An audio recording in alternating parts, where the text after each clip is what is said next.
Protests outside hospitals erupted across the country Wednesday over COVID-19 public health orders, disrupting medical staff trying to provide care to patients, and in some cases, causing people to miss their appointments.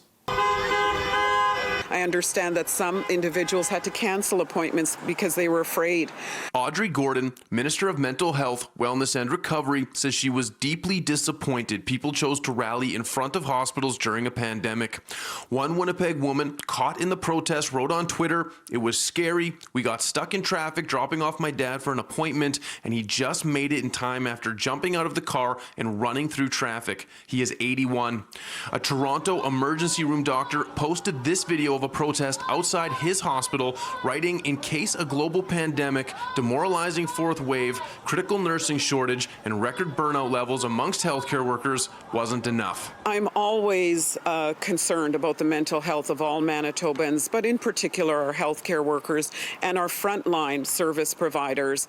Gordon says she doesn't have an issue with protests. However, doing so outside a hospital, interfering with hospital staff, and impacting the mental health and well-being of those providing patient care or those trying to receive it isn't okay.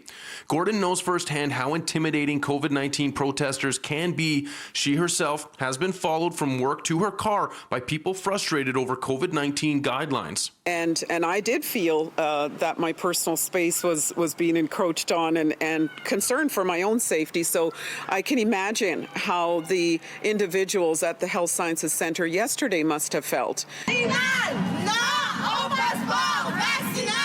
A group called Canadian Frontline Nurses in part coordinated the protests in Manitoba, BC, and Ontario. This video shows a fourth protest taking place on Wednesday, posted to the group's Facebook page. Darlene Jackson, president of the Manitoba Nurses Union, wrote to CityNews in a response. A statement reads, "This event is absolutely not supported, sanctioned, or involves the Manitoba Nurses Union. In fact, MNU is not in any way affiliated with the individuals calling themselves Canadian Frontline Nurses. While it is unfortunate that this group is taking attention away from the important vaccination efforts happening across Canada, the vast majority of nurses in this country have seen firsthand the devastating effects of COVID-19 and understand that the only way out of this pandemic is through social distancing, masking, and vaccination." As for Gordon, she says protesters have rights, but so do all Manitobans and healthcare workers. They have a right to be angry. They have a right to speak out, but they don't have a right to block an individual from accessing care at a hospital facility. In Winnipeg, Mark Neufeld, City News.